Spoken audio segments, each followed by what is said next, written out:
আলাইহিস সালাতু ওয়াস সালাম চলে আসছেন অত্র আয়াত নিয়ে, এই আয়াতটা নিয়ে, ইন্নাল্লাহা ইয়া'মুরু বিল আদলি ওয়াল ইহসান ওয়া ইতা'i যিল কুরবা ওয়া ইয়ানহা আনিল ফাহশাই ওয়াল মুনকারি ওয়াল বাগই ইয়া'যুকুম লাআল্লাকুম তাযাক্কারুন।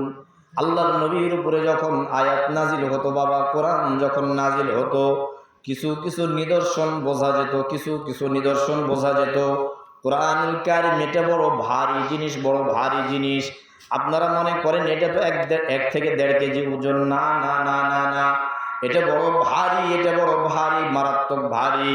কেমন ভারী আমি আপনাদেরকে একটু বলি। হযরতে আলী রাদিয়াল্লাহু তাআলা আনহুর নাম আপনারা শুনেছেন।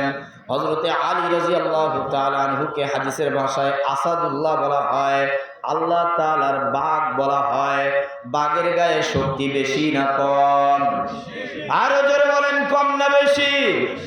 বাঘের গায়ে যেহেতু শক্তি বেশি, হযরতে আলী রাদিয়াল্লাহু তাআলা আনহুর গায়ে এত বেশি শক্তি, এত বেশি শক্তি, 40 জন নওজোয়ানের শক্তি একত্রিত করলে যা হয় তার চাইতেও ডবল শক্তি হযরতে আলী রাদিয়াল্লাহু তাআলা আনহুকে আল্লাহ তাআলা দিয়েছেন। এত শক্তিশালী মানুষ আল্লাহর নবী হযরতে আলী বসা, আলী রাদিয়াল্লাহু তাআলা আনহুর রানের উপরে হযরতে রাসূল আকরাম সাল্লাল্লাহু আলাইহি ওয়াসাল্লাম মাথাটা দিয়ে শুয়ে আছেন বাবা। ইন দি মিন টাইমে কুরআনুল কারীম নাযিল হয়। হযরতে আলী রাদিয়াল্লাহু তাআলা আনহু বসা, তিনি দেখলেন রাসূলের চেহারার দিকে তাকাইয়া চেহারা বড় ঘেমে যাচ্ছে, চেহারা বড় ঘেমে যাচ্ছে। এই সময় হযরতে আলী রাদিয়াল্লাহু তাআলা আনহুর রানের উপরে মাথা, এটা নিয়ে তিনি সহ্য করতে পারছেন না, এত ভারী লাগছে। হযরতে আলী চিন্তায় পড়ে গেলেন। প্রায় আধা ঘন্টা যাবত আমার রাসূল আমার রানের উপরে মাথা দিয়ে শুয়ে আছে, আমার একটুকু ভারী লাগে নাই। আল্লাহর নবী ঘামেন নাই, চেহারা মুবারক লাল হয়ে যায় নাই, কিন্তু ইন দি মিন টাইমে কেন চেহারা লাল হয়ে গেল, কেন তিনি ঘামতে শুরু করলেন? আর আমার পায়ের রানের উপরে এত ভারী, মনে হয় উহুদ পাহাড় নিয়ে আমার রানের উপরে বসায়া দিয়েছে।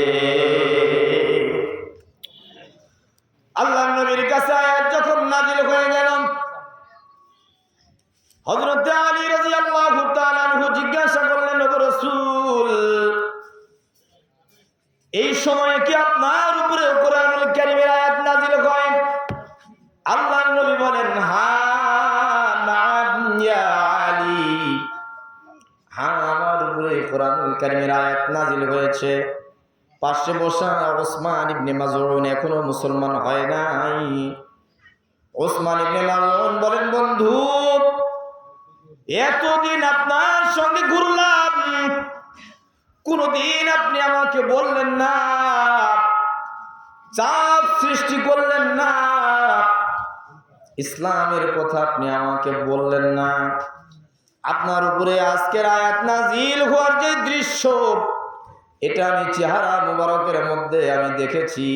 চেহারা শুধু লাল হয়েছে তা নয়, বরং আমি দেখলাম, লক্ষ্য করে করে দেখলাম, আসমানের সূর্যটা যতটা আলো চমকায় এর থেকেও বেশি নূর আমি আপনার চেহারায় আজকে দেখেছি।